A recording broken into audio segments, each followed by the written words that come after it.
Well, my first appointment in the Desert Southwest Conference was on the edge of a lake, like the setting of this story that Mike just read for us.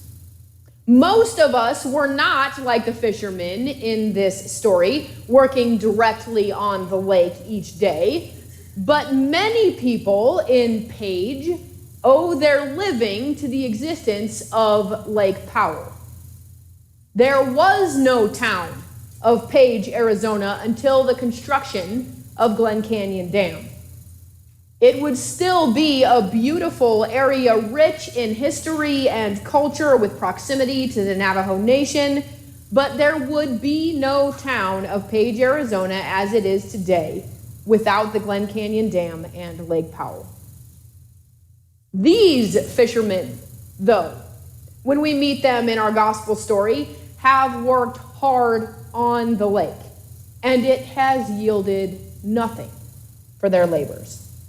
They are exhausted and I imagine frustrated. They are trying to go home. They've pulled in their nets. They're nearing completion of the last labors of the night and looking forward to rest, sustenance, and encouragement when Jesus gets up in their space. He just gets in the boat that belongs to Simon. I imagine Simon was thinking, I know you're a rabbi and not a fisherman, but can't you tell this boat is beached? It's not exactly available for transportation or a little float on the lake or a preaching platform or whatever you have in mind. But in Jesus Climbs, and since this wandering rabbi seems respected enough to have gathered a following, Simon gets back in the boat with him and pushes out from shore. Jesus finishes his teaching, and between the lines of this passage, I hear Simon sigh with relief. But Jesus isn't finished. He asks Simon to put out to deep water and to let down the nets. Simon does his best to resist as respectfully as he can. We've worked hard all night and haven't caught anything. Jesus doesn't take the hint, so Simon continues, but since you say so, I will let down the nets.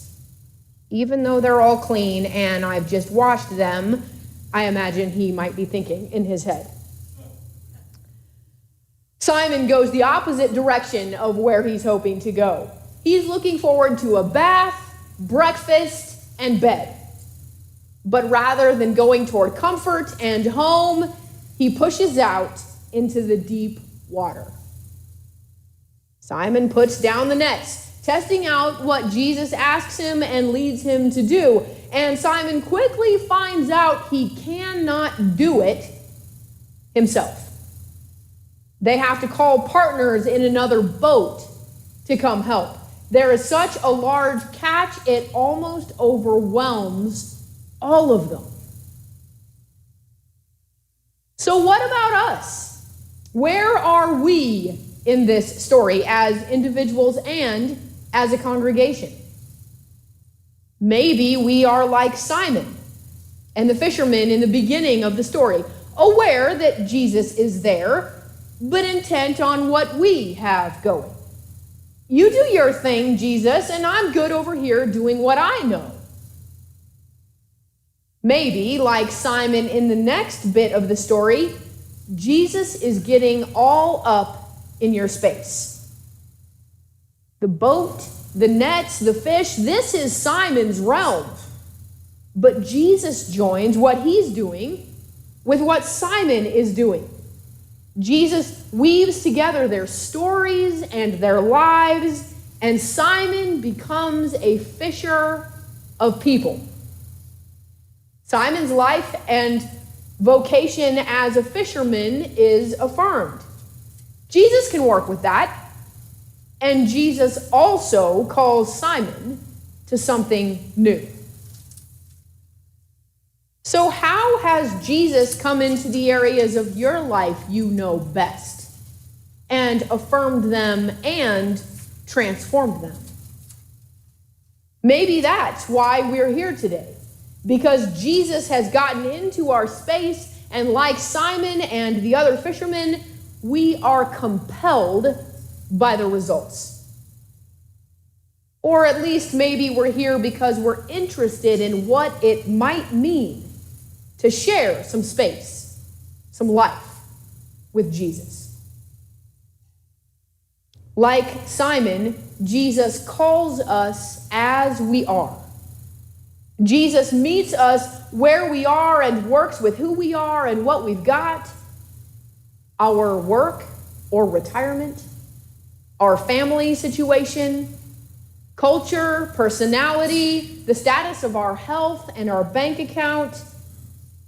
Jesus will also call us to something new, building on how he finds us, making use of our skills, passions, and personality, and inviting us to move out of our shortcomings and selfishness. After all, it was he who made us who we are, and he knows the best we can be. He may take us to deep water, the opposite direction of where we often like to go or stay. Our comfort zones, comfortable spaces, familiar relationships. Same with us as a community. As Desert Skies United Methodist Church, Jesus has called you and is already here, working with who you are, building on what this community has been in the past, and Jesus is giving new invitations. Maybe to persist and try again or tweak what hasn't worked the way we'd hoped. We already put out the nets and haven't caught anything. But because you say, we'll put the nets down one more time.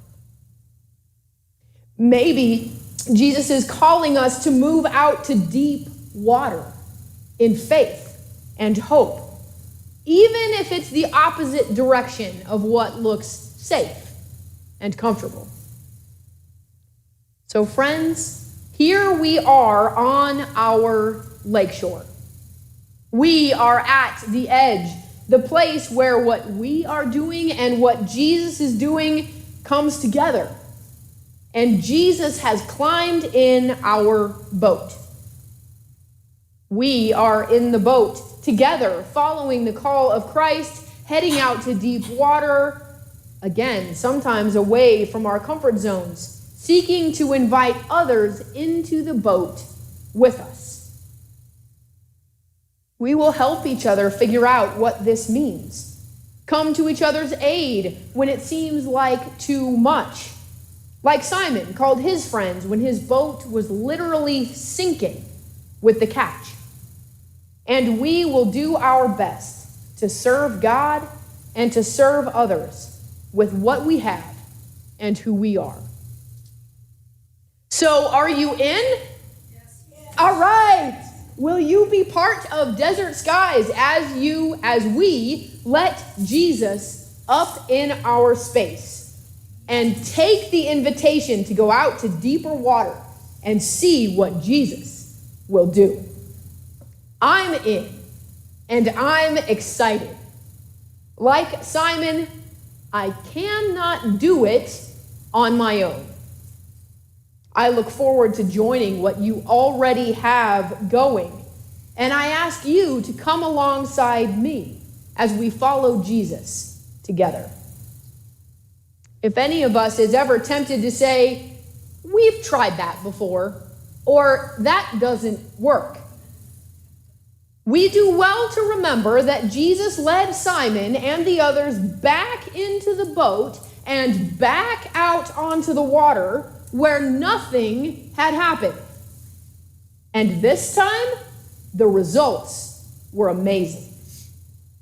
If any of us is ever tempted to say, that direction won't work, or that's not where I was thinking we were heading, we do well to remember the faithfulness of Jesus, even in deep water. So Jesus, get up in our space, meet us where we are individually and as a congregation, and we look forward to what you have in store as we join with you and with each other in following where you lead. Amen.